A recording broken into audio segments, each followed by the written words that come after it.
on time, on point, could be free of charge. Welcome, ladies and gentlemen, to the 228th live edition. Long time coming, highly anticipated, never duplicated, often supplicated, underappreciated, and up-about-you program. The only program to feature the nickel standard penny compensated talents of William Bishop, Blake Evers, State Florida mediator, moderators. Third round draft pick, name later, 3 people, 2 attempts, 1 dream. Broadcasting's finest train wreck. Please be a dear and go hit up that Twitter link in the chat. Broadcasting's finest train wreck. Enough About You is a Cordial Media presentation in association with YouTube, iTunes, Spotify, Anchor FM, available from every coast to every coast. And now, here he is, sitting in for the vacationing William Bishop, Video Game Badger. He is BeetlebombTV. Beetlebomb, let me just introduce you, and you can fill in all the rest of the gaps. He is a streamer. He is a voice actor. He is, I don't know. He's a member of Stream Team. He's close to partner.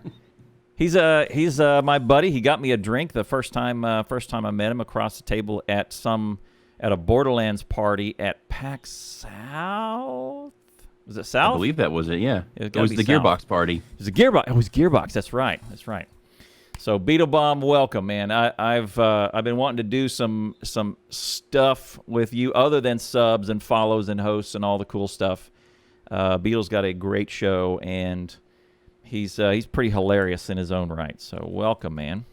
Thanks. It's good to be here. Yeah. Thank you for having me. So here, the most interesting thing that I saw, I thought, okay, he's just another streamer. I saw him doing variety stuff, et cetera, and then I see this commercial, and turns out, was it Call of Duty? Yep, Call of Duty. It was a commercial, and you said, "Hey, that's me," and I went, "What?" And I said, "Hang on." So tell me about your voiceover work and how you get started, and trace all the stuff coming up back to where suddenly now we're looking at a commercial and it's you in the background going, "Hey everybody, would you like a cup of nuclear in your face?" You know, all the cheesy stuff that you do. Tell me about that. So I've actually had several people tell me over the years, do you do voiceover? You should try voiceover, all that good stuff. It wasn't until about a year ago, right about this time actually, that a friend of mine here in Los Angeles was over for a visit when social distancing wasn't a thing. Mm-hmm. And I remember those days when you could actually hang with each other. Wasn't it great? It seems like a long time ago. And she suggested, "Hey, you should check out this program that I did. I just did it for fun, but maybe it's something that can get you to where you want to be." And it's a program called the VO Dojo. It piggybacks off of like martial arts belt levels, and I started doing that last year around end of July, beginning of August. And the whole Call of Duty thing was just kind of a freak thing. They sent out like a last minute email saying, "We really need somebody. We haven't found anybody that they like yet." My audition I did at 2:30 in the morning. I had been out the evening before. I was actually at a screening, a VIP screening of the new Kevin Smith movie, the Jay and Silent Bob reboot. Yes. So I actually went there. I got to meet them, but that's besides the point. Awesome. I was out really late. I was also very, very sick. So I decided, you know what? I'm just going to do this. Didn't even think anything of it, and they didn't even really tell me what it was for. They just wanted me to read a script that they sent over in a certain style. So I did that, sent it off. Within 6 hours, I got a response back, and they wanted me to come in and do some audio.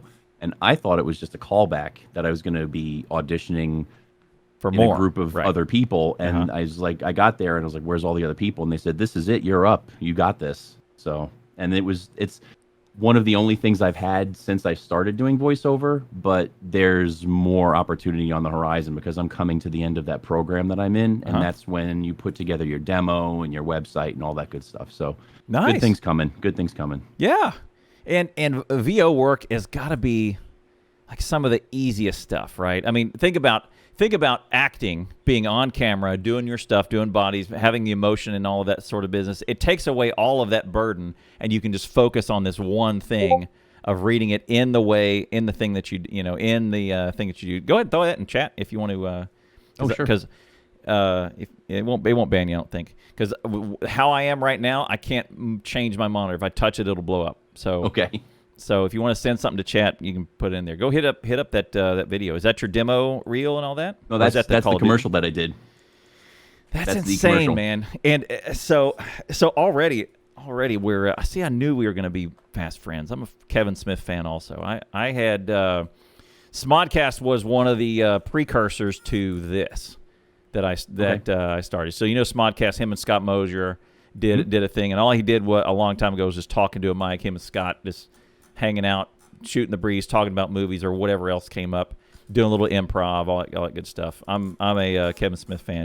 His movies are average. The guy as a podcaster and a broadcaster, I think he's way better one of those than he is a movie maker. He's got some good movies, but he's a better personality than he is a filmmaker. Which if you like him as a filmmaker, I think he's 10 times the broadcaster. So that's neato. So were you sick with like a sinus thing? I don't know what it was. I know I had like a slight fever and I had chills and it wasn't like, I don't know. It was just like a 24-hour bug because after I got over it, I got over it relatively quickly. Yeah. And it was unfortunately after I sent the demo off, but I guess it was a good thing because I guess it helped me get the commercial. Right. Well, okay. So that's the reason why I was asking is because every time, like twice a year, I'll get allergies pretty bad. No fever, but sniffling, sore throat, all the runny nose, all that business, and a nice cough. But what it'll do is it drops my voice already another octave, and it's super low. So for about 2 weeks out of the year, once in the spring and once in the fall, man, I am very white. The reason why I asked that is I thought, well, maybe, yeah, you're right. Your deep voice and your grogginess was just the absolute perfect, perfect thing they were looking for in that commercial or whatever. So you never. So I didn't ask you about this. You never saw the video to that. No, like when you were reading. They sent me the script initially, and then once I got there, they had the audio, but there was no video. I didn't have any video to work off. So it's of. music and explosions, right? You're not even listening to that when you do it. It's just they say delivered. They have a paper in front of you or an iPad or whatever it is that they give you, and they say these lines, deliver each one individually, and do this one in this style, and then we'll move on to the next one, and we'll tell you how we want that one. And then you get to the bottom, and then they're like, all right, give us this line again, but do a slightly different take on it. Mm-hmm. It's actually it's pretty difficult. I would have thought it would be easier than regular acting, but it's harder when you can see an actor. They can convey emotion like distress and sadness and happiness. Like you could see it on their face. Right. It's harder to convey that with your voice. So you have to be 100% physically in it in order to get that across. Oh, sure. And it's not easy. Sure. It's not easy at all. Not easy. Yeah. Well, if you watch, so I'm a big fan. I mean, just like Kevin Smith, I'm a big fan of Batman. Right. So the animated series is one of the best Batman creations ever, and we know Mark Hamill, Luke Skywalker fame, actually did the brilliant voice of the Joker. I think between all the Jokers that have ever existed, it is number one Heath Ledger, number two Mark Hamill. Right. I'm pretty well. I think I'm uncontested in that take. Like I don't know that anybody would have any differences. But when he's doing it, he's in there and he's animating it and he's going nuts, right? And he's going and he's got his hands up and he's going bats and he's doing all of the things, all of the animating. He's very physical and he's sweating, like he's really really into it. And he's doing the laugh, he's doing the high pitched thing, and he's got a grin on his face, like he's opening his mouth as big as the cartoon character opens his mouth and does the big smile and all that sort of stuff. So. Yeah, I guess you only have this narrow channel to convey all the emotion that you have to, and you got to make it come through, and then I guess the animators do the rest. So what comes first, the chicken or the egg in an animated show, or have you gotten that far? No, I haven't gotten that far yet. It just depends on the scenario. Sometimes they'll record the audio, and then they will have the animators work off of the audio that they're given, or they have the animation done already, and they'll actually show you the animation while you were reading from a script, and you have to try to sync up with the animation. The second one is way harder because for sure. You're confined to that animation. You have to speak at the speed of that animation. They're not going to speed it up or slow it down for your convenience. You have to make it fit. Yeah. So that would be way one is harder. easier than the other. Yeah. But then at the same time, there's an animator there who's having to draw your inflections and your lips and your C's and your T's, right? And having to draw all that. I mean, I guess the animation should be maybe second, because that's, now that the audio's down, that's more static, and they have more time to draw an animation than you have time to sync it up, right? Yeah, I like it that way better. Then it becomes their problem, not mine. Yeah, yeah. They have to worry about it. For sure. For sure, man. Well, that's great, man. So tell me this. How did you start streaming? Right? Why, or how and why?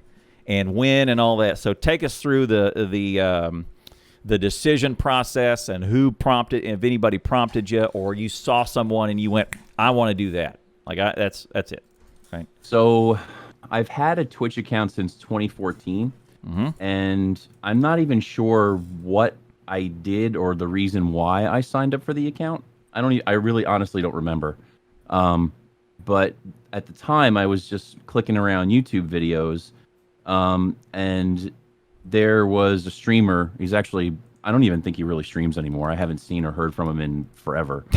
There was a streamer named BeetlebombTV who's pretty controversial. He's from like the 4chan community, and I was playing a game of Grand Theft Auto, and I happened to be in the same session as him. And I didn't think anything of it. I didn't know who he was, what was going on. I just know that there was somewhere on the map there was griefing going on, and I was listening to everything happening. So fast forward about a week later, I was talking with my brother, and I told him what happened, and he said, "Oh, I think you were in a session with BritBong. I think I was watching that." And I was like, "I don't even know who that is or what you mean you were watching." How are you watching? Yeah. Right. So he showed me the video, and you could see, like, if you watch the chat on the side, you could see my name pop up in the chat. So I realized that I had been in whatever was going on. Oh. So, and I watched the video, and just the editing of the video and the way the gameplay was presented as like an entertainment, like a series of clips strung together, and I had never seen anything like that before. Probably because I lived under a rock, and I didn't think anything of it at the time, but then I watched a few of his streams, and then he got himself banned, and I found myself floating around this Twitchverse and thinking to myself, well, there's got to be more than just him on this platform, because they wouldn't make a platform like this just for him. Right. And that was probably around the end of 2017, I want to say. And then I went to the front page, and the first streamer I came across was Misty. And I was like, all right, well, I'll check this out. And she was playing Fortnite at the time, and she had a very engaging community. She was very welcoming. She's very nice. Her streams are really, really chill, and she's just an awesome person and streamer, and she's a good friend of mine. And that friendship evolved over time, because after watching her, then I was like, all right, well, I'm going to give this a shot. Yeah. So I first went live in February of 2018, and I hadn't really done any kind of homework on it. I just kind of threw a stream together and did my thing, and my stream was going very, very slowly. And I saw a friend of mine, and she was pulling in viewers left and right, and she was getting a lot of follows. What at the time I thought was a lot of follows. It was actually just normal growth. So I asked her what she was doing, and she said, oh, well, I have a friend who is a stream coach, and that's how I met Shadow Fox. And I know the subject of stream coaches is touchy, and some people agree with it, some people don't. It's dicey, right? Yeah, I agree. Yeah. Right. It's dicey. And the way I view it is, you know, there's first base coaches, there's batting coaches, there's all these different coaches. Why not have a stream coach? Yeah. That's just my take on it. Yeah. So I got put in touch with her, and she introduced me to the people that she was friends with, and the people that were also looking for coaching and what it is they were trying to accomplish. And a lot of us have become friends and remain friends to this day. So from there, I started doing things that she suggested to help grow my channel, like cohesive names over social media, like little things that I wasn't doing. Yes. And it makes a huge difference. Yeah. And I got affiliate within, it took about 2 months after I finally started making those changes. And then it's just been a crazy ride from there. And I thought it was just going to be, I'm going to turn on my camera, I'm going to play video games for a little while, and then turn it off. And you think? That's it. What you That's going to be think? the end of it. There's so much more There's to so it. much And more. and I always discover more, and I'm like, why wasn't I doing this all along? And I could have been doing that, and it would have made my life so much easier. So it's just this continual learning process. Yeah, that's right. Yeah, and you go, look, I'm already playing video games a couple nights a week. Why not just turn on a camera and crack wise? Wrong. Yeah, that's what I thought. So mine was I have a similar one, but mine was I messaged my buddy. I was playing Faster Than Light. Okay. Oh, I love that game. It was great. It's great, right? And I was getting my head kicked in, just getting crushed. It's hard, right? Yep. And he said, "Hey, if you want to be good at Faster Than Light, go watch this guy." And he sent me this guy, Lethal Frag. Hits the button on just about anything he does. Hits the button, 1,000 viewers. Right? He's been doing this for 8, 9, 10 years, something like that. He's one of the he's near Justin TV, if not Justin TV.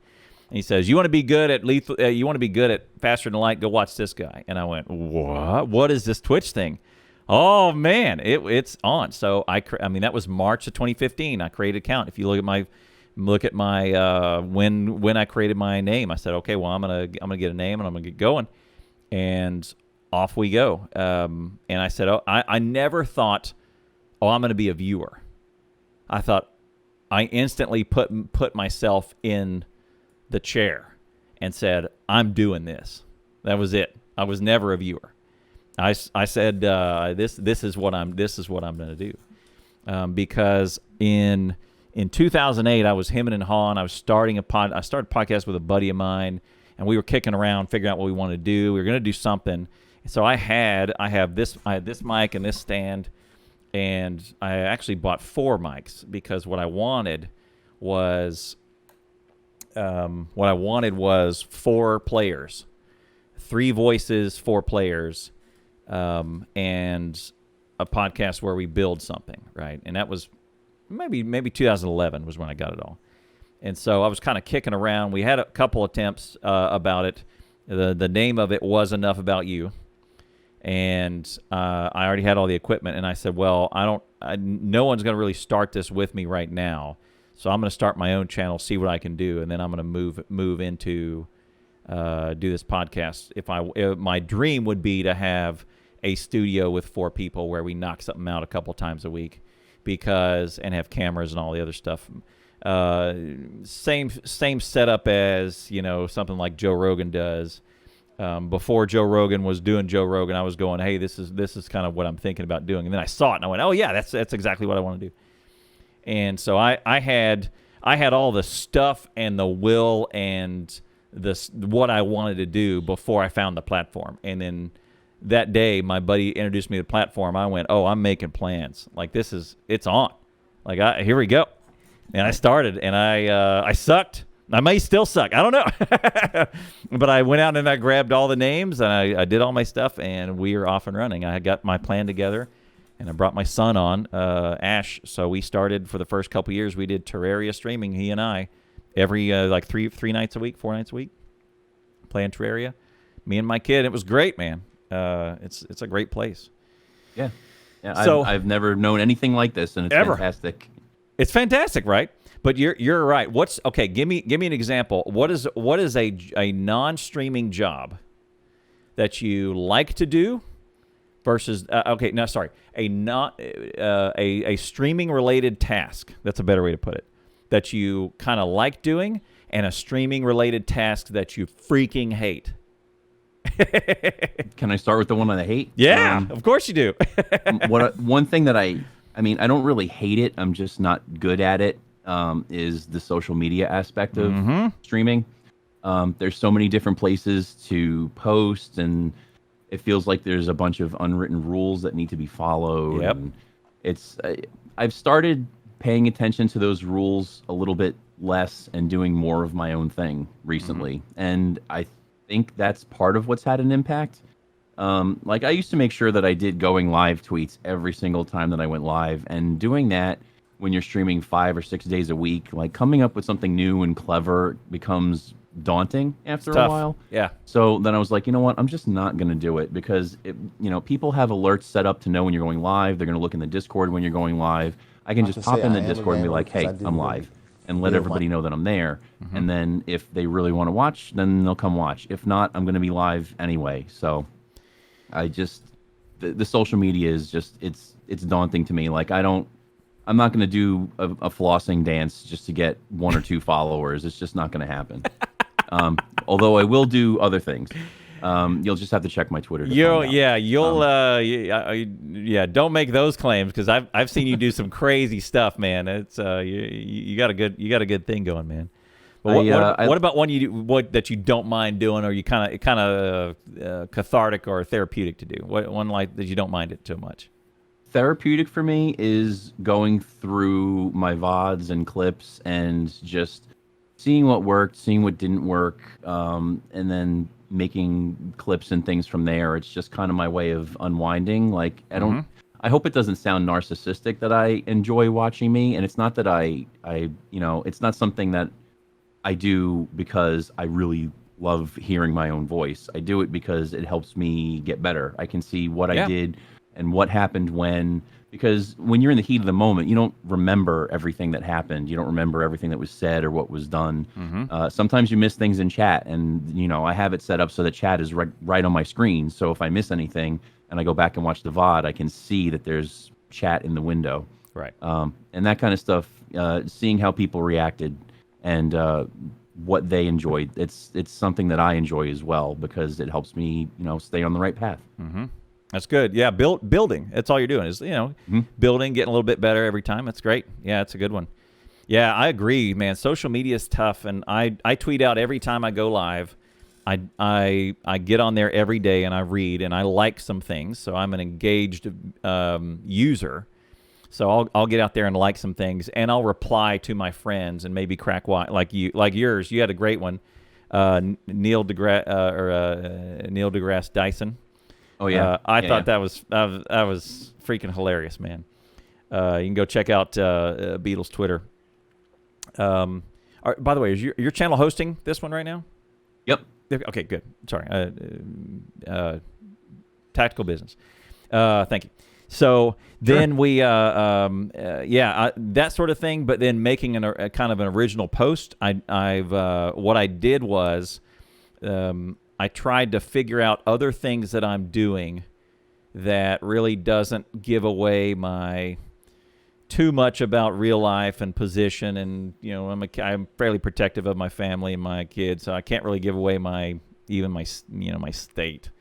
So I say Central U.S. and then I do stuff. So my recent Twitter thing that I engage with is we do every week we do family movie night. And so I will take the Rotten Tomatoes clip and show the percentage rotten or percentage fresh and the little thing. And then I say, tonight's family movie night, Sneakers, starring Robert Redford, Sidney Poitier, Dan Aykroyd, and then a blurb, and then a Rotten Tomatoes thing. And then I post about, then at and then I reply to my own tweet when we're done, give all of my family's thumbs up or thumbs down, and then add usually a picture or a GIF from the movie that was significant, or that I laughed at, right? I think the most recent one I did was Intolerable Cruelty, Clooney, and Catherine Zeta-Jones, and Heinz the Baron Kraus von Espy, right? That the whole shebang. Intolerable Cruelty was a critics said this is a rarity on movies. Critics said yes. Audience said no, and usually it's flipped. Usually it is the audience liked it. Audience is generally higher, and the critics will usually pan a movie if it's not woke enough, or if it hits the wrong message. But the audience may like it. Generally, they'll shift that. And this one was an opposite one. I thought it was hilarious, and I have Heinz the Baron Kraus von Espy and Milk Bones, Hard Crunchy Bones for Zatis. I have those sound drops in my show all the time. Anybody talks about dogs, we're going, does anybody have any bones? Anybody in any bones? Does Elzbieta want some bones? So Ash had never. So part of also my son being on stream for me is my son does not know all the Americana that I have.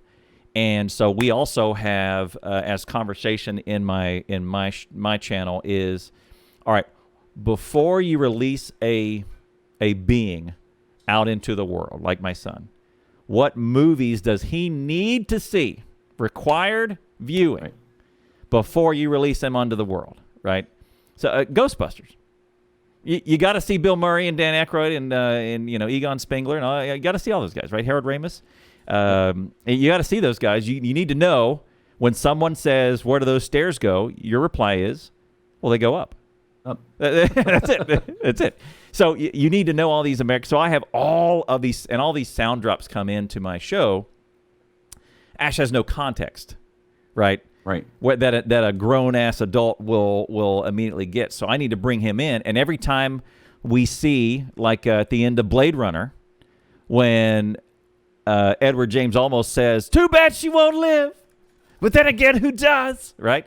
Then Ash goes, oh, and it's a great moment, right? It's a great moment when he jumps in and goes, wow, So I post that on Twitter, and then on occasion when I'm outside and I'm trapped somewhere, and I'm freaking, or I've got some stuff to say, I'll make it kind of innocent type of what's going on, et cetera, et cetera.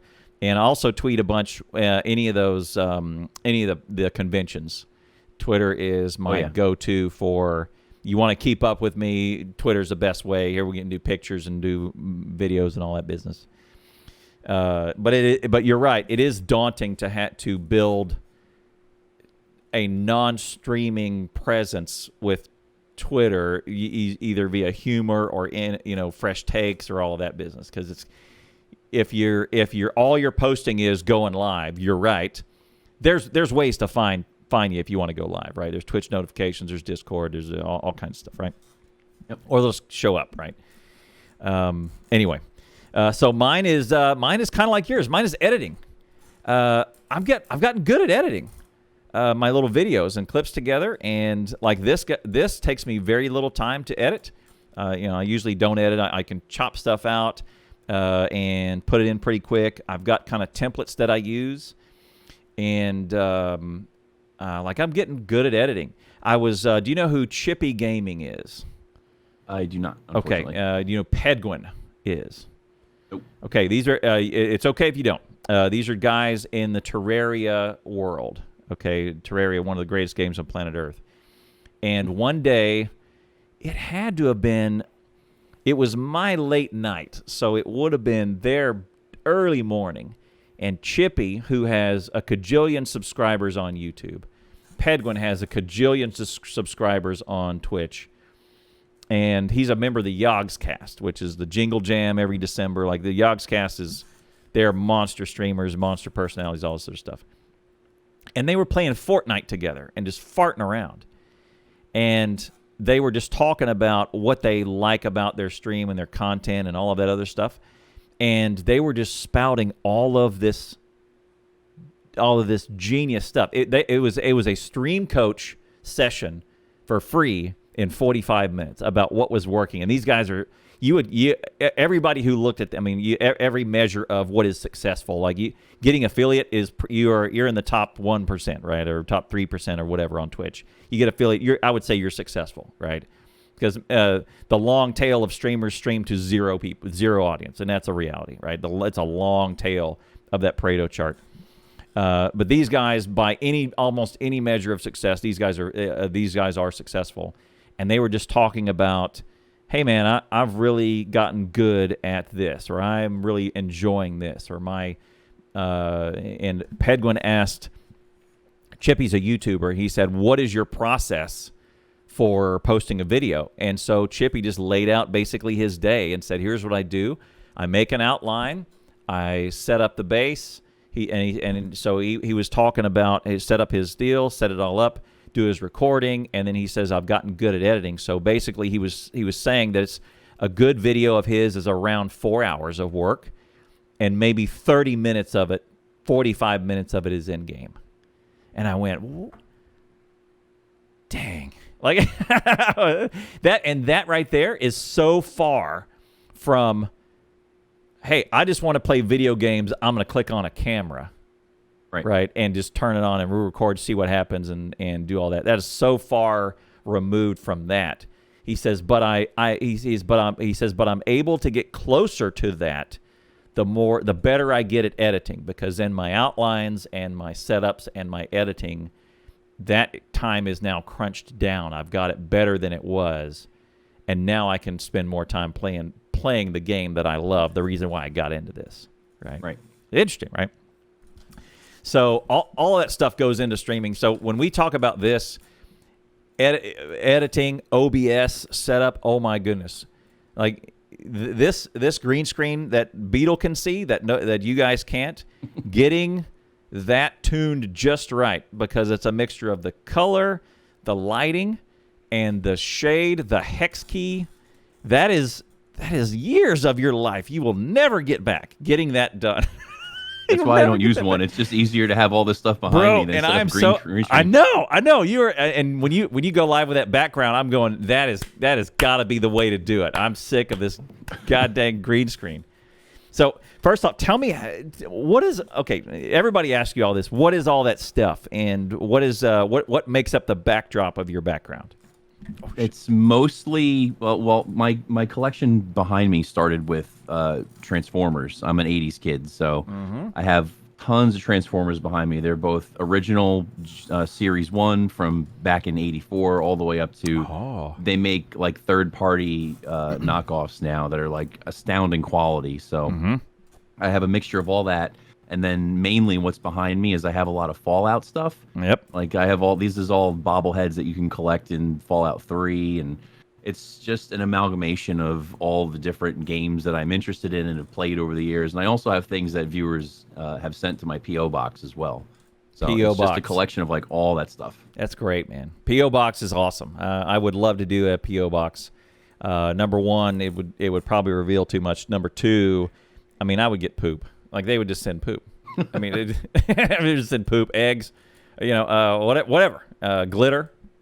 Like, I'd open it in my car like a dum-dum, and I'd be glitter all over my car. Oh, did you get poop? No. No, one of my mods sent me a 5-pound bag of runts, and this was like a year ago. I'm still working through it, so you never know what you're going to get. Isn't that great? Yeah. But that's great content of opening it on stream, but then also your glitter is now all over your studio, right? Yes. Yeah. Because if somebody sends some glitter, then you're toast, right?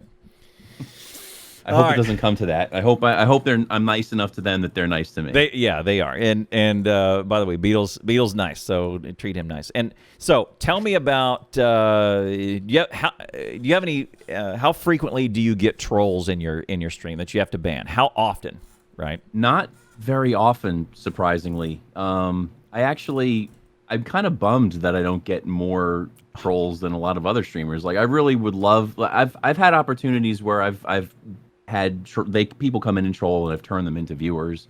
Yep. Then there's always the ones that are just so ridiculously over the top trolly that it's guaranteed content. That's what I'm hoping for. I'm like, come on, come in, try something. Let's see what happens. Let's see how far you get. See how far you get. Yeah. Until you just completely push every single one of my buttons. Let's see how far you can get. Right. Yeah, I've had that before where a guy comes in and he starts. I'm like, tell me if you get this. There's a vibe that you can instantly tell from the first text message they type. Mm-hmm. There is a vibe, right? And it is. I've been doing this. I'm now my 5th year. I'm about to be partner for 2 years now. There is a vibe from the first text message. And from that first text message, you can tell intent, you can tell personality, you can tell you can tell context, and you can tell the emotion behind it. And you go, oh, this is not going to work out. Yeah. And I can tell, like, when I'm going to have fun with someone, or when they need, like, it needs to be cut off right away. And Right. I'll just read chat casually. Right. And my mods will hear me. I'll be like, all right, sword's ready. And Yep. they know. Like, Yep. they know. Steady. So it's great. Steady. Easy. Easy. Hold. It's like Braveheart. It's that moment in Braveheart. Hold. And he's Although sometimes I think they're trying. My mods are trying to hold me back, because I've been getting these people coming in saying how I can pay them to grow my viewers, and then they ban them, and I'm like, what? I wanted to read that. I needed to know how to grow my viewers. Wait a second. I've got a couple bucks spare. I don't need viewers. That's a good deal. Message is gone before I even get to react to it. Yeah. I get those too. But your mods are the greatest, man. They I actually need another one or two that comes in. But here's my thing is, so I've gone through. So as a variety streamer, I would bet it's different. But for me, I've rebuilt myself twice now. I've had 3 mains, right, in my career. First one was Terraria. Actually, the first stream I ever did was Payday 2, because it was a riot. And but I eventually settled on Terraria very, very quickly. My first stream was July 4th of 2015 was my very, very first one, where I went live with with Payday 2 and me and my gang. And very quickly after that, it turned to Terraria, and I think I had done 10 episodes by the end of that July, or maybe like the 25th of July, because there's a YouTube video of my 10th episode out there with highlights on it when I first started doing highlights, very, very first one. And Terraria has a fair number of trolls in its audience, and meaning there's a fair number also of kids that come in there. So there's kids that just want to type the F word in chat, and then they get banned. And meanwhile, I've got a kid next to me here who was pretty young at the time. And so what I've gotten was there were some of those that came in, and then there were some of the trolls just like yours who came in, and one guy was saying, "Hey man, I came here to talk smack and troll you, but you're actually pretty cool. So I'm going to toss you a follow. Thanks for being awesome. I'll catch you later." And he just followed and then left. I was like, okay, well, that's great. Like, you win them over, right? And that's the greatest one. When you win, there's a troll. He's like, look, I came here to talk smack, but but you win them over. That's a great feeling, right? That warm, fuzzy honesty that you get. Yeah, it's great. You form that bond over trolling. It's a special bond. Yeah, the other one is the other one I get that warm fuzzy where I give streamer jitsu is what I call it, right? Is where you turn their negative into a positive, right? Where they say, "Hey man, you did such." I get this rarely, but hey man, you did X, Y, and Z, and I can't abide, and I'm never gonna watch you again. And my response is, "Hey man, no problem. Thank you so much for being a part of my community for so long. It really meant a lot to me." That's it. Like, if they've been with me for 6 months, 9 months, or whatever, I just say, "Hey man, that's no problem. Thank you so much. You were great. Thank you for always being there. I appreciate it so much." And sure enough, 2 weeks later, right back in. Right back in, and they're like, "God dang it, like, Cloud, you stop it! You're supposed to be mad. You're supposed to have a fight with me." And I'm going, no, it's fine. It's totally fine. So that happened a lot in Terraria. I went to Ark Survival Evolve, which is a beautiful game. It is now just it's a train wreck, and I can't do it anymore. Streaming was a weird space in it. I gave it 9 months and I was nothing, right? And then Factorio captured my imagination, and then we were off and running, right? Factorio is a self-selecting audience, and man, I haven't had to ban anybody in a long time, right? It's bots will come in and say some bots, but bots aren't really people. They're just bots. They'll just come in and do the thing. But an actual person, it is probably, Beetle, I'll tell you, man, it is probably twice a year, max. I will have a ban anymore. And I will go. I went like I think West Dude, one of my mods we went a year and a half without playing Terraria. And it was all Factorio. And then the day I switched back to Terraria for a one-time throwback, it's like six people in a 3-hour stream or something. They just came flooding back. They saw their opportunity. All the trolls, and he's going, man, I miss these days where I could. He said, why don't you do this more often? Most of the time, there's no ban action going on. Why don't you do this there more often? But the game has as a variety streamer, it's probably different. But a game has a lot to do with its audience that it attracts. Mm-hmm. And since I'm now the Factorio guy, I get OCD engineers, and I get IT folks, and I get folks who will super OCD. You missed an inserter. Yep. Fifth one from the left, that was back 4 minutes ago. An inserter was turned 90 degrees. It's the 11th boiler out of the 12. You need to go back there and fix it. And I'm okay. Well, there you go. Yeah, that's great, right? Let's do that. But I don't. The trolls, I really, really, really don't get very much at all. Not anymore. Not since I switched. And I think the game has a lot to do with it, right? But anyway, so what what are you doing these days? You did did you do any Factorio on this launch weekend? No. No. In fact, I am so. You posted a GIF about it.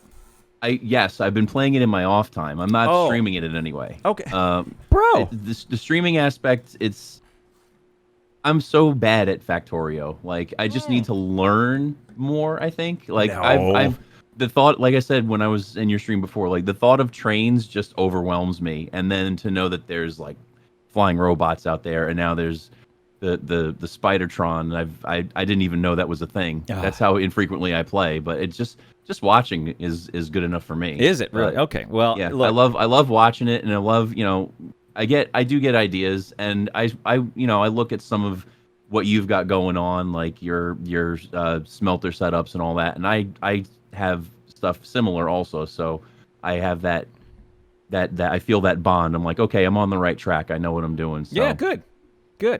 If you have any questions, or if you ever want to do a co-op where I've done this before with, I guess at that same party. Did you meet Z1 Gaming?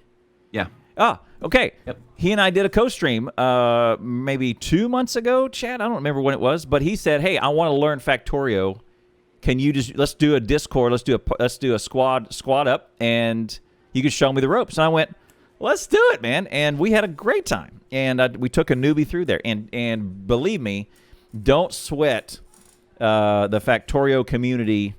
They're not gonna beat up on you. They're absolutely super helpful. And if you have genuine questions, you could say, look, don't backseat me, but can you give me a concept that I could follow?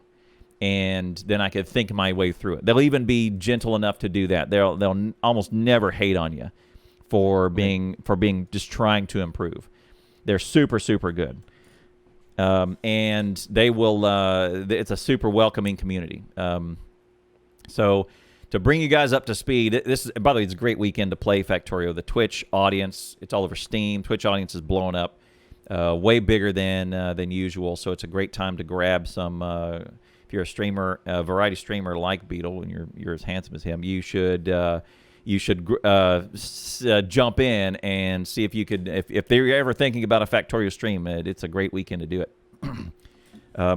So Factorio 1.0 released this weekend, and as a variety streamer, I think it's probably a better bet for you long term, because now I'm kind of tied at the hip to Factorio, and I have to remake myself again if I ever want to swap over. I don't know if I ever want to swap over to whatever comes next, or whatever's next in the genre.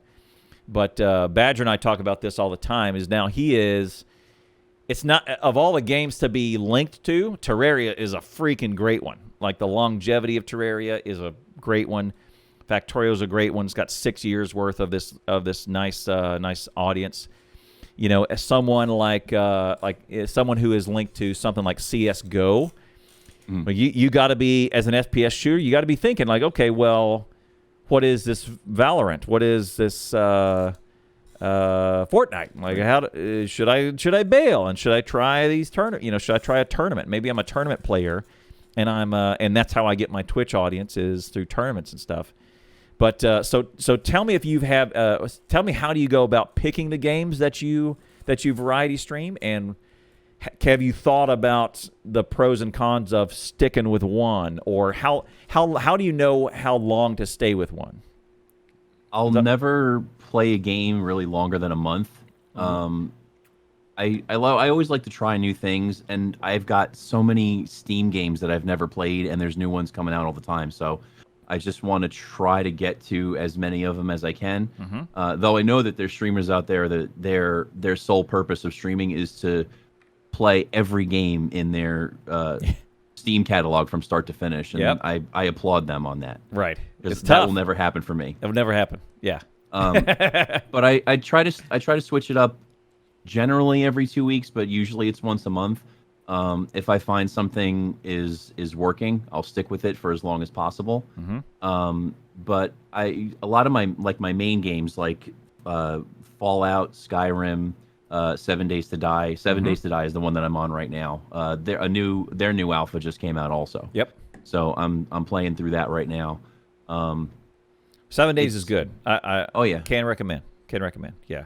It's mainly just whatever I feel like playing, I guess. I've been doing streams in my Discord. I've been playing Ghosts of Tsushima off stream, and that's on PlayStation 4, and that game is fantastic. And I had no idea that game was coming out, but it's something that I'm not streaming to my channel because it's just not something that I wanted to dedicate time in my channel to, because it's got a lot of grinding out, and it's a really huge expansive game, and I didn't want to do too much of that. I may do it at some point. It's kind of like when I was playing Death Stranding. That game, it was very at the end of it, it was basically like, that was amazing, and what just happened? Like, I have no idea what that game was about really still. Really? No spoilers. I got it. No spoilers. It was a fun game. We had fun playing it. We did some crazy stuff in the game, and then just moved on from it. Moved on. So. Right. Yeah, I always thinking about that a lot of the time, and that's ideal, is if you can do the things that you need to do for streaming. You can get the things that you need to do, hit your streaming goals, and then swap games and keep variety that you need to do no matter what you do, and get enough of an audience that's there for you versus the game, because Badger struggles with this all the time, and he's probably our best example. I mean me too, but I mean I'll occasionally dip back into Terraria, but so the difference between me and Badger is I stream. This is my second job. Badger's, it's his number one job. So the commitment level is like, it's cranked up. He's gotta really think about what am I going to do to eat, because this is the streaming is my number one job. For me, I can dip in and out and kind of ebb and flow out in and out of Factorial on occasion. But I mean, I would consider myself just a Factorio guy, speedrunner, mega baser, and all that. There's plenty there for me to do, and there's plenty yet to unpack on this. We've already got our our next 2 bases ready of the things that we want to do, which will probably take me into like October, November, of all the stuff that we want to do. Me and the gang, and I don't know, man. It's as deep as you want to go, and the audience and the followers and all that stuff has been really great. So, but I don't envy the variety streamers on because content choice it's kind of a tough one, right? And that's a good avenue to stream it to Discord to see what kind of stuff.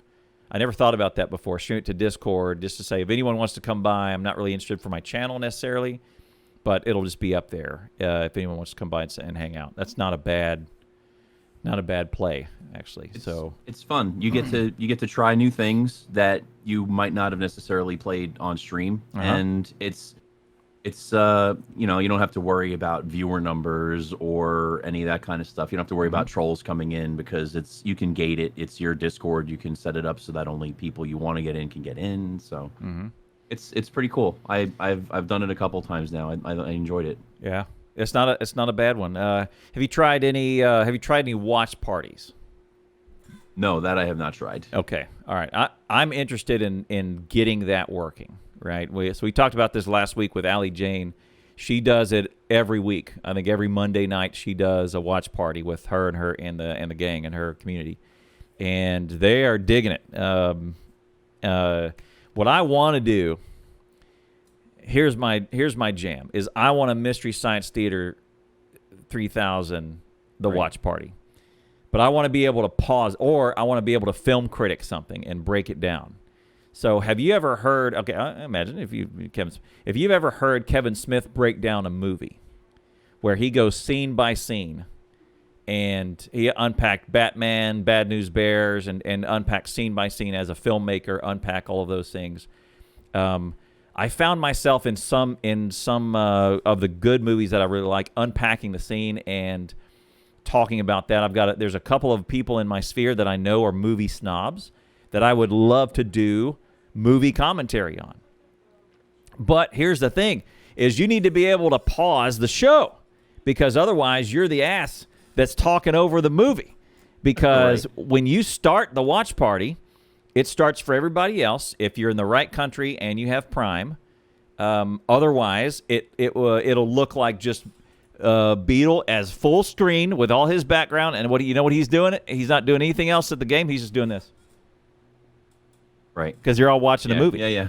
If you do have Prime, it puts Beetle's picture up there in the upper right of the screen where the ads go, and then the movie is the big screen, which is cool, right? And then it has watch party happening and all this other stuff. So, I would love to be, and you could do audio, you could do alerts, you could do all that cool stuff, hosts and all that stuff. The first version of Watch Party was dog crap.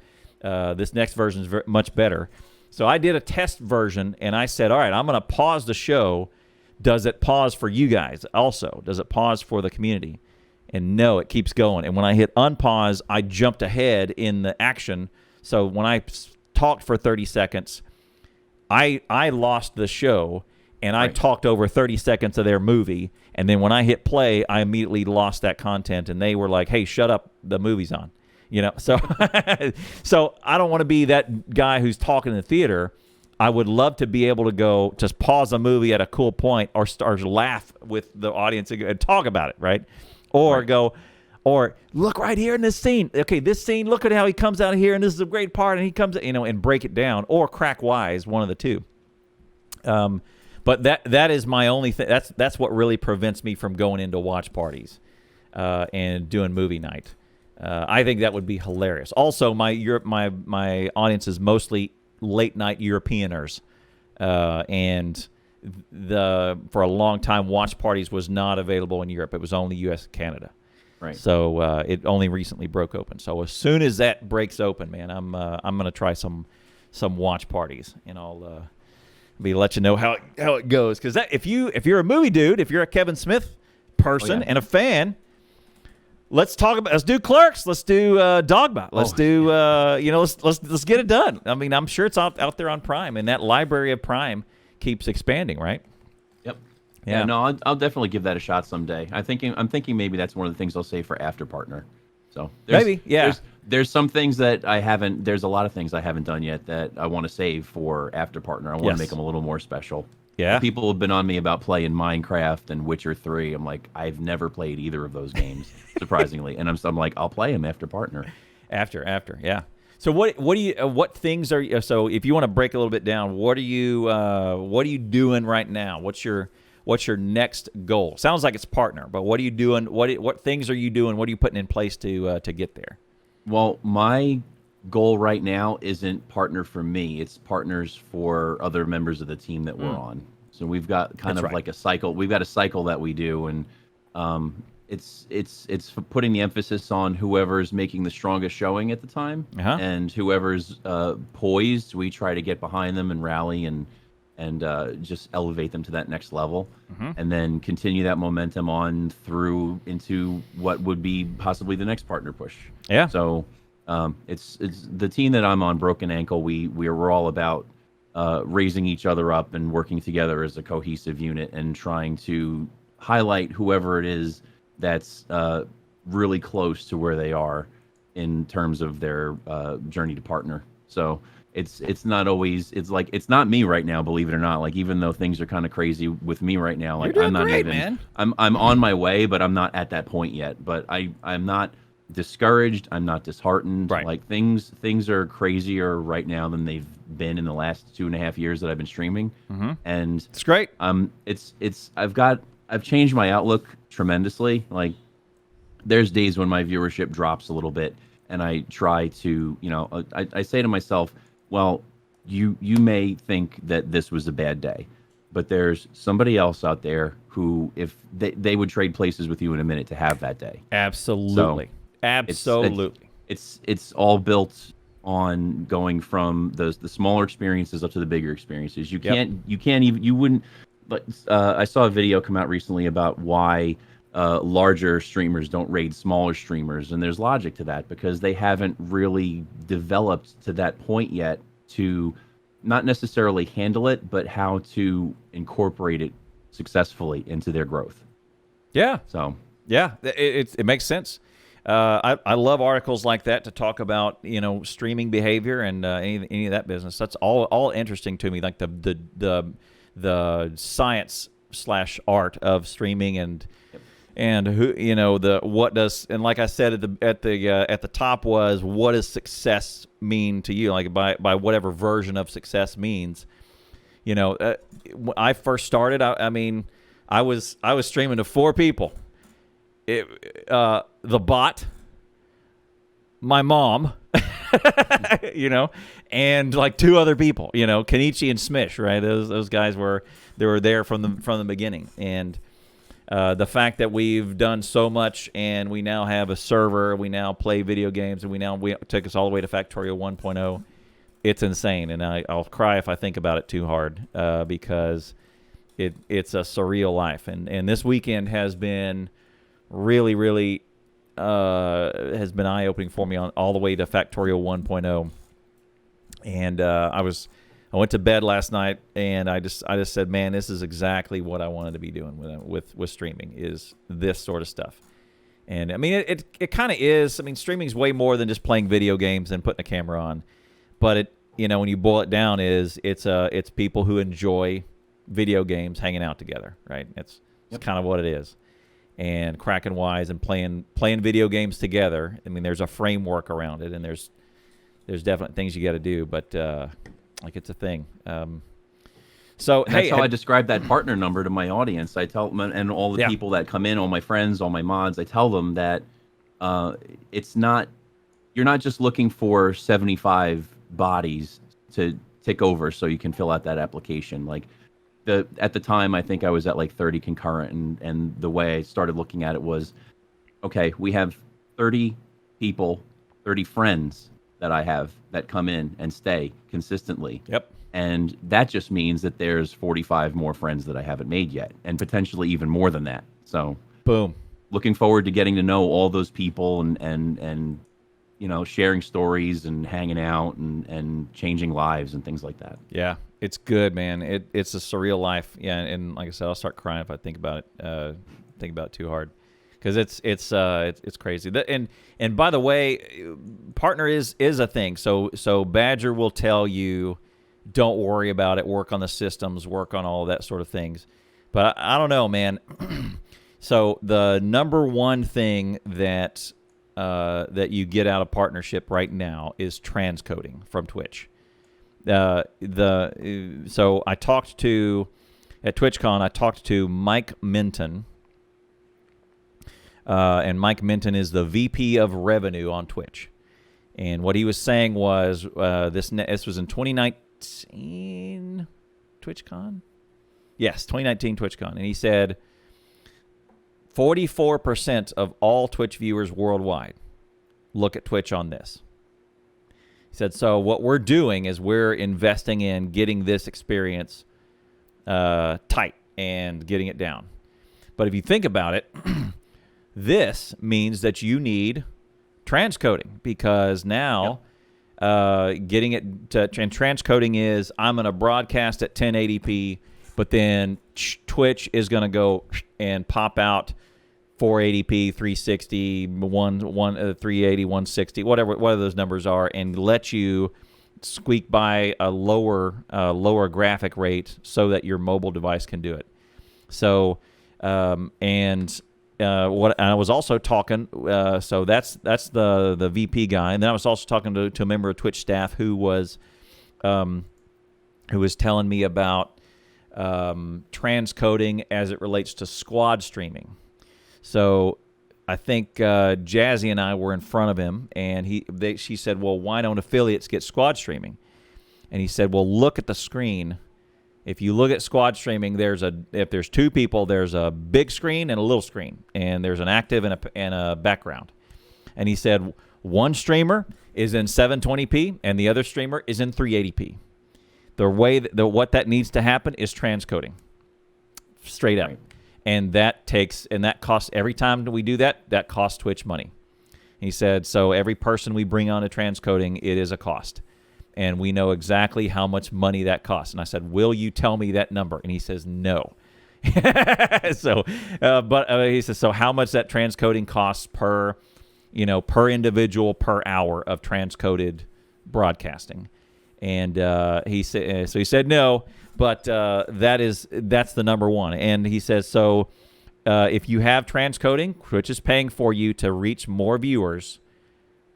Basically through this, there's 44% of your video that is likely to be bandwidth squelched, right? For more of a for lack of a better word, and transcoding is it, and your viewers will be able to view you more easily and have a better experience on mobile, less buffering. They can, you don't have to attach to a cord or anything like that. That is an actual felt need. All the other needs, or all the other benefits of a partner, you can do just about everything else with affiliate, right? With emotes and monetization and the watch parties now and everything that's other than that silly purple check mark. Everything else, you can do everything. So Beetle, you can do everything I can do, other than those transcoding. And transcoding is kind of big. Badger would say, don't worry about it, and he would probably poop on you a little bit for having partner as a goal. I don't. I think it's great. My joke is, I put that there's that purple check mark. It's narcissistic, and it's like just something you show off and you sport around. And I said, man, I worked so hard to get this. I will put that purple badge right here before I go to Walmart, man. I'll throw that on there because we worked hard to go get this. Me and my guys, I take my guys where we go. That's where we go. Where I am, right. My community is there with me, and this purple badge is I'm representing them. I go for them. That's where I'm going. And if that's to someone else's channel or if that's to Walmart, I'm going. I'm sporting that badge because I represent them, and I'm going to do my damnedest to do so. So it's funny you mentioned that because sometimes I feel like it's almost like ambassador status. It is. It is like going to a TwitchCon. It's like the things you're doing there is a reflection of your community. They sent me, right? Yeah, exactly. My guys sent me, right? They said, who will go for us? And I said, I will go, man. I will go and represent us, man. And let's do the thing. So I don't feel bad about it at all. I mean, it is a little bit. I mean, when I do throw that on and I do go to Walmart, I mean, the wife is a little upset because I got to push the ladies off of my Civic before I get in my Civic and go home. But yeah, otherwise, it's really good. So hey, other thing, two things before we wrap. Have you been hit by DMCA? Any of that stuff on your clips? There's been muted things, and I actually have noticed recently that a couple of my clips have mysteriously gone missing, but I haven't gotten any official. Yeah, I haven't gotten any official notification or anything like that. So. Yeah. Really? So Yeah. so you what do you do? So do you do music on your stream, or do you have a in non-copyright or Pretzel Rocks or something, or Monster Cat? I used to just broadcast whatever, really, but I've gotten a little more careful about it now.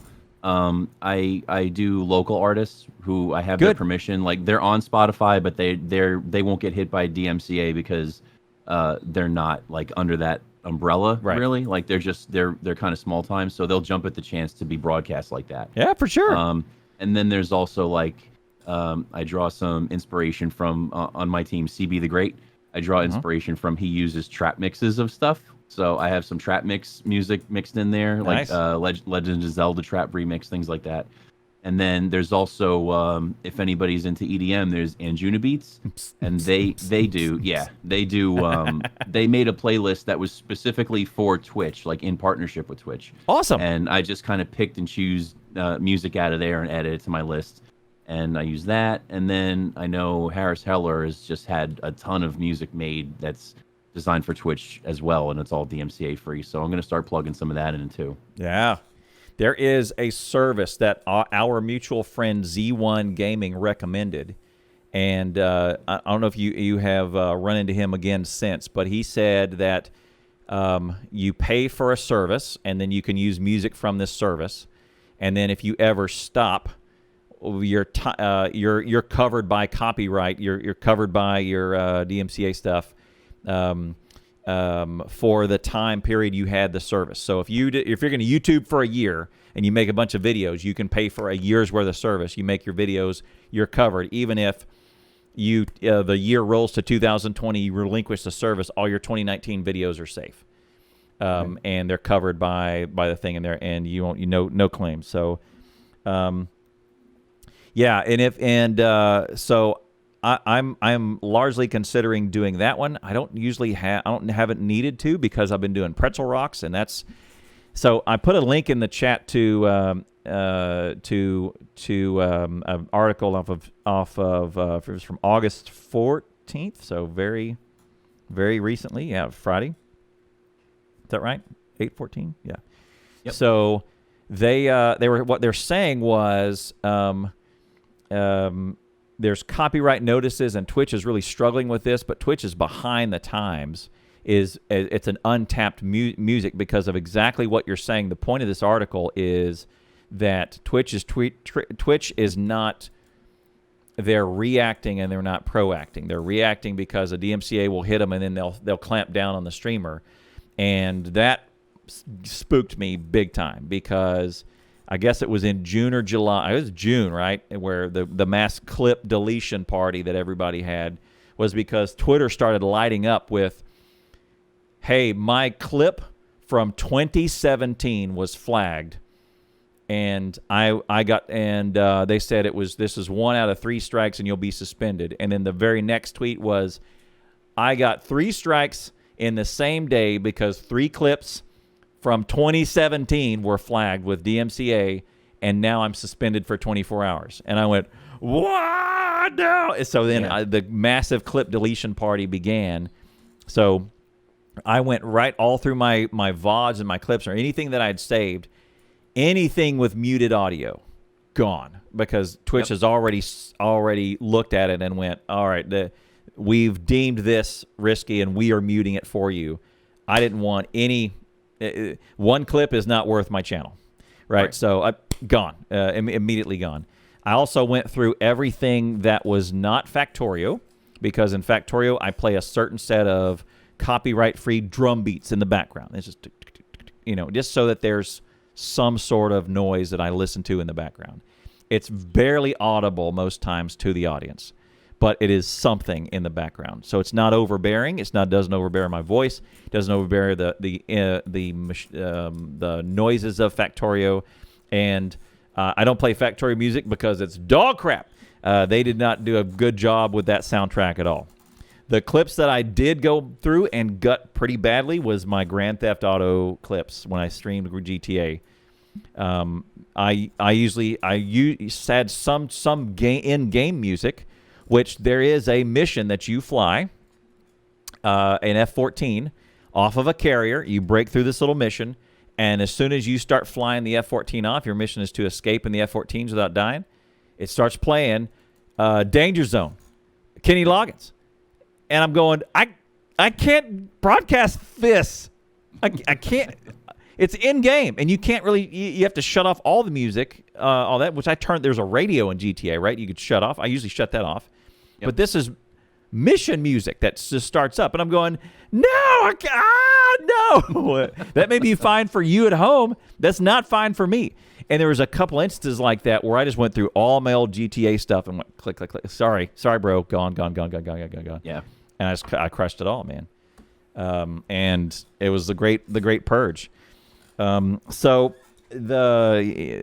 was there? So someone in chat just says, or Mojo's in chat said there was a previous Factorio soundtrack. This was the improved version. Factorio soundtrack. Factorio is one of the greatest games on planet Earth you'll ever get. The soundtrack is dog crap. It is. I hate it the most. It's so depressing. So I play my own.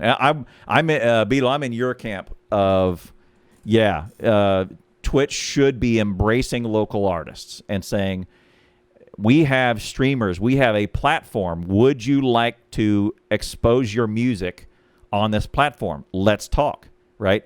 Or better yet, do you have a relationship with this streamer? Can you get him the access or get her the access or get the license to do it? And she'll broadcast your video. She hits the button like Lethal Frag.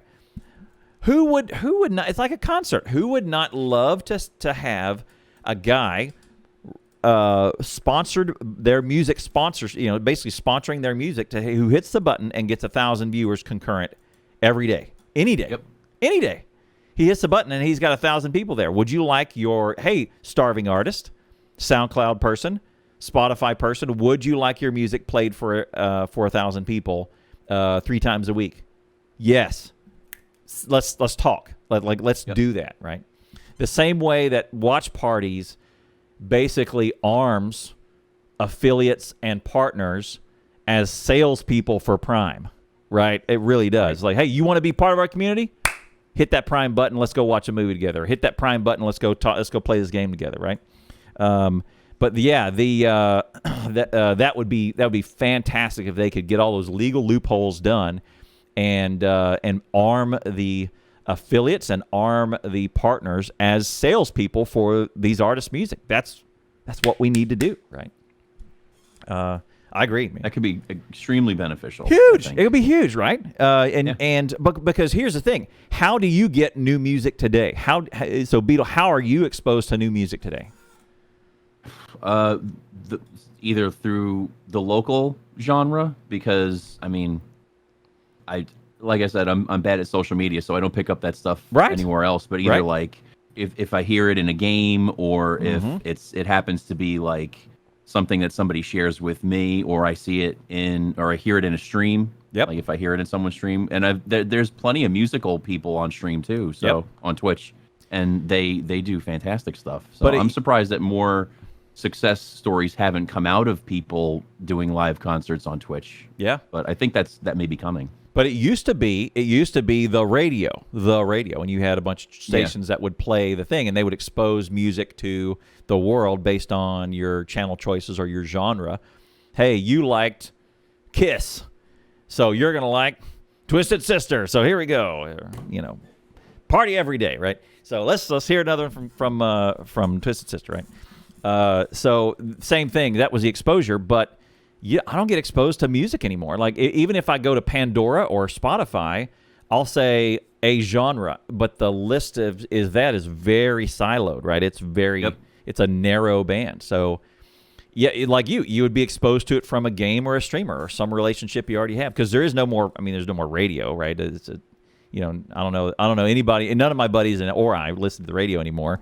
This is now my radio, and it's Spotify, right? Or it's Pandora, right? So.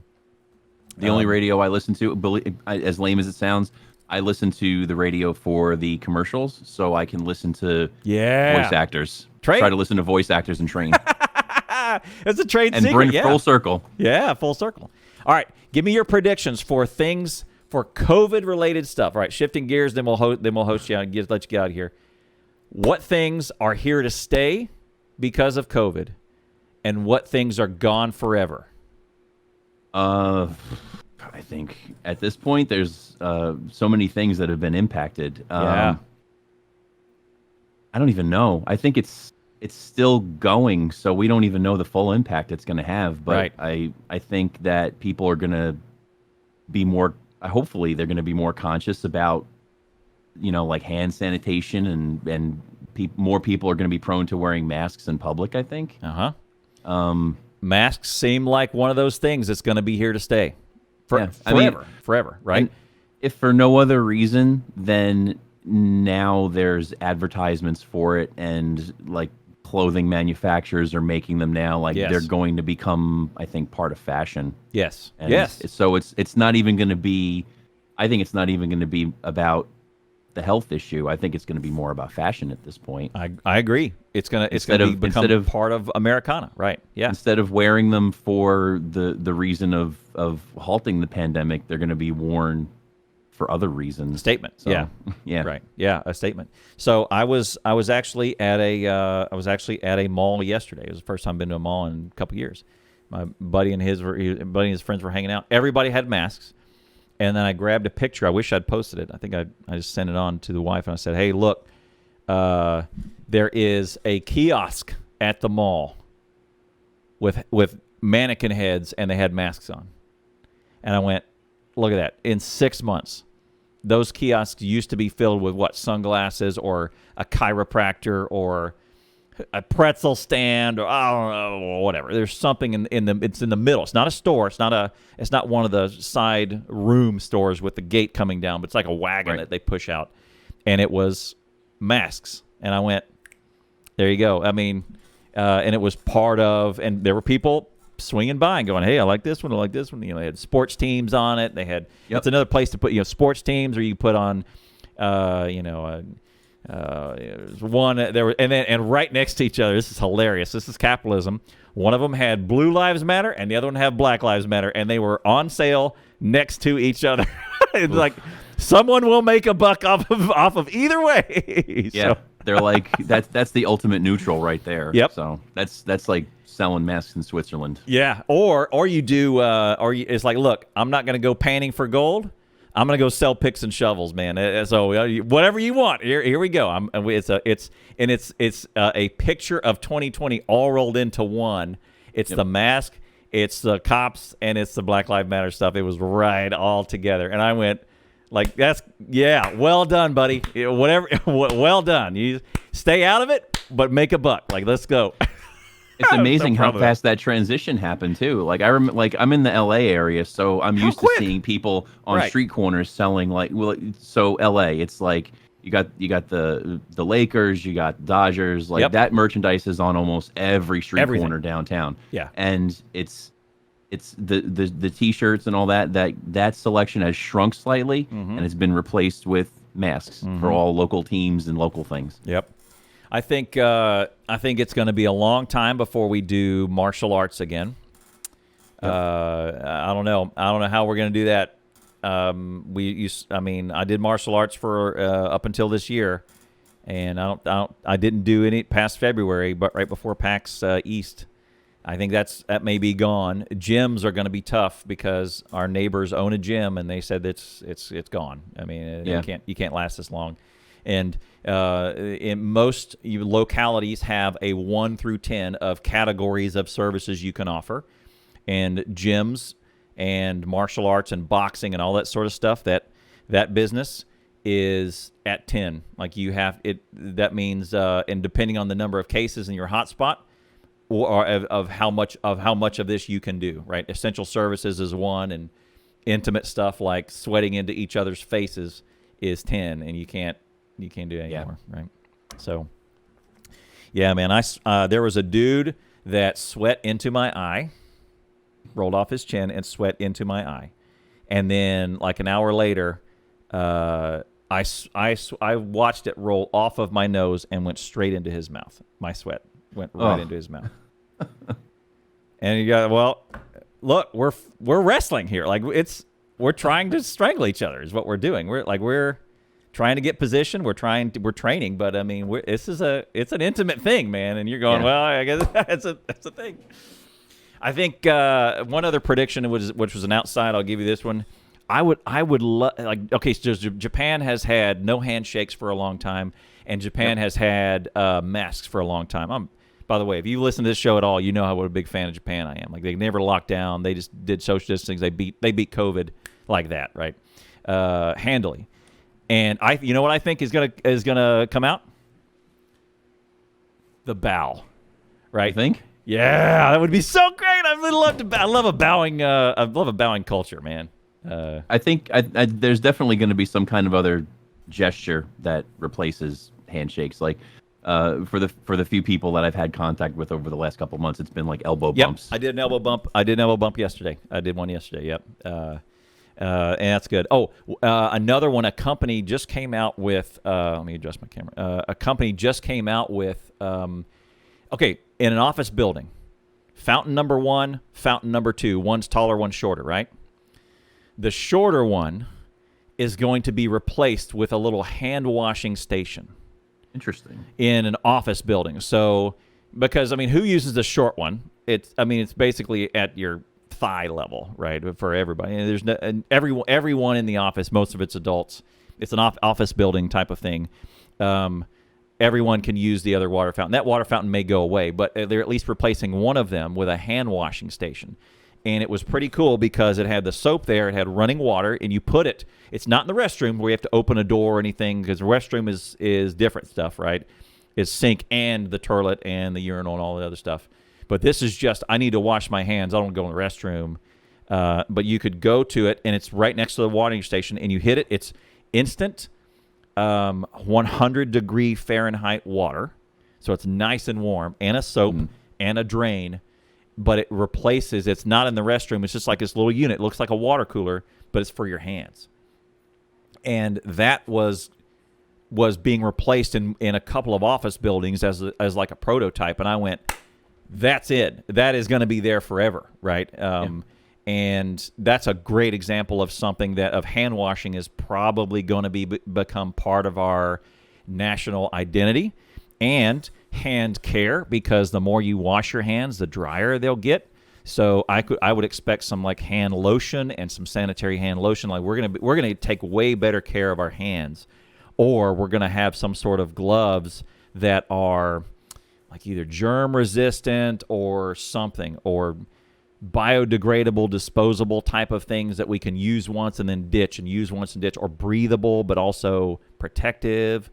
Like our hands are gonna become a really big selling point in the next 1 or 2 years. So I think that's a good one. I'm trying to figure out something I can invest a couple $100 in, see if I can make some money and get out of my class. I'd like to be rich. So I'm not rich, but I'd like to be rich. If I could find that idea, I'd love to throw a couple $100 on it and make a gajillion. On the go hand sanitation. Hand sanitation, man. All right, well, Beetle Bomb, tell us what you got coming up this week, and I'm going to put your link in the chat. So tell us what you got in store for us later this week. This week is basically 7 Days to Die. There's a new extension out for it that's been pretty popular recently called Mischief Maker. Chat can influence zombie spawning by using bits. As low as like 10 bits, they can affect the stream. So it's been pretty crazy. We've had some pretty outrageous scenarios. It's been pretty fantastic. Yeah.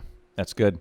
Yeah, interactive with chat, all those sorts of things are really, really fun. Like we had I have the same thing coming up with mine is tomorrow, my Twitch nuke interaction base. You've seen that? Have you seen that business where their bits drop nukes on my base? Yes, yeah, I have seen that. Yeah, it's traumatic. I think I did it once or twice. Yeah, they did it once or twice. The big troll right here is my buddy Veldak, who it's like a little cat and mouse game that we play. But it's crazy, and with the release of Factorial 1.0, a couple things have now changed. The nuke is now permanent; it leaves a permanent mark. It also destroys concrete, so you have to re-concrete where it blows up. You can concrete over that permanent mark, but then it pulls it up, a permanent mark on the ground in the center. and it's now a new, more glorious mushroom cloud than it was. It used to just be this exploding deal, but now it's more glorious. They say we're getting a new one. So that's coming up tomorrow. The rest of it, I'm not. Since this is Factorio week, no days off, and I'm also off my other job. We have to take vacation because the COVID economy. They said everybody's got to take this vacation stuff, so I got to take a week off. So I'm taking a week off, and I coincided my week off with Factorio release. So I'm gonna be streaming my whole sack off, and we're gonna go. We're just gonna do Factorio, and I'm gonna wake up. I'm gonna run, and I'm gonna shower. I'm gonna hit some breakfast. I'm gonna throw down a cup of coffee. I'm gonna hit the go live button, and we're gonna play the crap out of Factorio, and we're gonna have a great time. And that's what I got going on. All right. So sounds like an awesome week. Huh? Sounds like an awesome week. Yeah, man. What else? What else are we gonna do, man? We're gonna have fun with the community. I've had such a great weekend, and a lot of stuff. I'm gonna put some stuff out on YouTube for new players. Also, every Friday we basically do new player night, where if you are a new player and you have questions, like you've seen my base, Beetle. Like I've got a bunch of stuff going on all the time. Oh yeah. And sometimes if the biters are coming in, I don't really have time to sit there and explain something. I'm also coordinating with the rest of the team and saying, okay, do this, take this thing, and keeping them out of trouble. But I will take time on Fridays if you say, look, I'm having a hard time with Rails. Can you break down a couple things, or can I send you a screenshot and you can tell me what I'm doing wrong with Rails? Or I'm having trouble with oil. Fluids are kicking my butt. I need some help with oil. How do I get past fluids? Or I need a circuit thing, or look at my build and check it out. We'll just do that. We'll say, okay, scrap. We're going to put the base aside, and we're going to open it up, and we'll just unpack it. So those have been pretty good. New players can come by and check it out. So I'll probably be around for one of those. You want to? Yeah, holler if you want. Holler if you want to. My experience is very limited. That's fine. Holler if you want a walk through, man. I'm happy to do it, and chat, and I'm happy to introduce my folks to you, because you're one of the most interesting people I met at all that PAX, and you're great. I love hanging out in your streams. You got a lot of good stuff going on, and my favorite one is, yeah. Oh man, go sub to Beetle. He'll show you what he want. He'll show you what happens, man. It's great stuff. He's got a lot of great stuff. All right, let's sign off. Thank you very much for being here, Chad. If you're listening to this on YouTube or on Spotify, you can come be a part of this live and hang out in the chat. Twitch.tv/EnoughAboutYou. Also, you can, if you're in chat, consequently, you can check us out on Enough About You on Spotify, Enough About You Show on YouTube. You just post the links of all those sorts of things. This video will be up, and all the stuff will be up tomorrow on Monday evening. So. Let's do Badger's sign off. Beetle, I'll get you to salute at the end of this, but sure. Badger says, stay motivated, because if you're motivated to do anything, stay awesome, because you know you're already awesome. Remember, wash your hands.